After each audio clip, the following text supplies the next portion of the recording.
அந்தமானில் முதலாக நடைபெற்ற சிலம்ப போட்டியில் தமிழகத்தில் இருந்து ஏராளமான சிலம்ப வீரர்கள் பங்கேற்பு.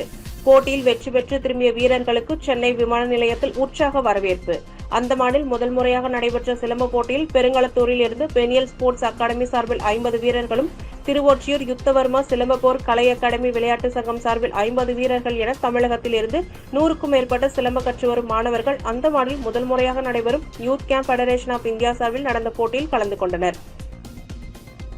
ஒற்றை சிலம்பம், இரட்டை சிலம்பம், சுருள்வாள் உள்ளிட்ட பல்வேறு பிரிவுகளில் நடந்த போட்டிகளில் வீரர்கள் தங்களது திறமையை வெளிப்படுத்தி வெற்றி பெற்றனர். இந்த நிலையில் பல்வேறு பதக்கங்களை வென்று இன்று சென்னை திரும்பிய விளையாட்டு வீரர்களுக்கு விமான நிலையத்தில் மாலை மற்றும் சால்வை அணிவித்து உற்சாக வரவேற்பு அளித்தனர். அதனைத் தொடர்ந்து செய்தியாளர்களிடம் பேசிய சிலம்ப பயிற்சியாளர்கள் தமிழகத்தில் 3% சிலம்ப வீரர்களுக்கு இடஒதுக்கீடு அளித்ததை வரவேற்பதாகவும், இந்த இடஒதுக்கீட்டை முறையாக அமல்படுத்த வேண்டும் என்றும், மேலும் ஜல்லிக்கட்டு தனி மைதானம் அமைத்தது போல் தமிழர்களின் பாரம்பரிய கலையான சிலம்பம் விளையாட்டிற்கு தனி மைதானம் அமைக்கப்படும் என முதல்வர் கூறியிருந்தார். இதனை உடனடியாக அமைத்து தர வேண்டும் என்றனர். இது மூலியமா அநேக பிள்ளைகளுக்கு சிலம்பம் ஒரு ஊக்குவிக்கமா இருந்து அவங்க சப்போர்ட் பண்ணுது. அதனால பெற்றோருக்கு எல்லாமே ஸ்போர்ட்ஸ்ல கொஞ்சம் கண்டிப்பா கவனத்தை செலுத்தினீங்கன்னா பசங்களை நம்ம வேற லெவல்ல கொண்டு போகலாம். ஏன்னா நிறைய பேர் அச்சீவ்மெண்ட்ஸ் பண்ணிட்டு வராங்க, இன்னமும் பண்ணுவாங்க. அதுக்கு நாங்கள் இது பண்ணுறோம்.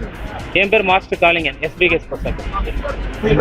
கலந்து கொண்ட மொத்தம் பார்த்தீங்கன்னா அந்தமான்ல நேபாளில் இருக்கிற மாணவர்கள் கலந்துனாங்க, மலேசியாவிலேருந்து மாணவர்கள் கலந்துனாங்க.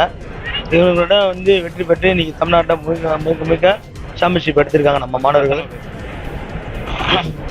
நம்ம தமிழ்நாட்டிலேருந்து மாணவர்கள் ஒவ்வொரு சாம்பியன்ஷிப் எடுத்திருக்காங்க.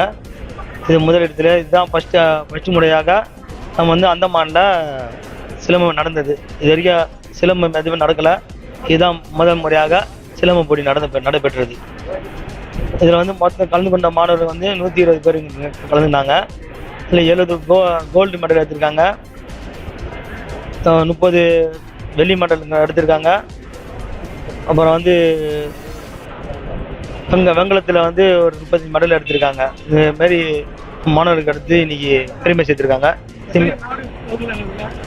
நேபாள கலந்துறாங்க, மலேசியா, சிங்கப்பூர், இதுமாரி ஒரு 6 இதுலேருந்து கலந்துறாங்க. பெண்கள் நம்ம தமிழ்நாட்டிலேருந்து மொத்தமே 120 பேர் போனோம். இந்த 120 பேர் நல்லா வெற்றி கண்டு மொத்தம் 70 கோல்டு எடுத்திருக்காங்க. சில்வர் 35 எடுத்திருக்காங்க. பிரான்ஸ் 35 எடுத்திருக்காங்க. என் பேர் விஜயன், நேஷனல் செக்ரட்டரி.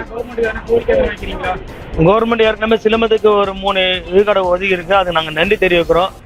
அது பேப்பரை யாருக்கும் சரியாக சேர்றதில்லை. அது நடைமுறை கொண்டு வரணும்னு நாங்கள் இன்னும் கேட்டுக்கிறோம். 3 விழுக்காடு இன்னும் 4 விழுக்காடு 5 விழுக்காடு கொடுத்தாங்கன்னா இன்னும் நல்லாயிருக்கும்.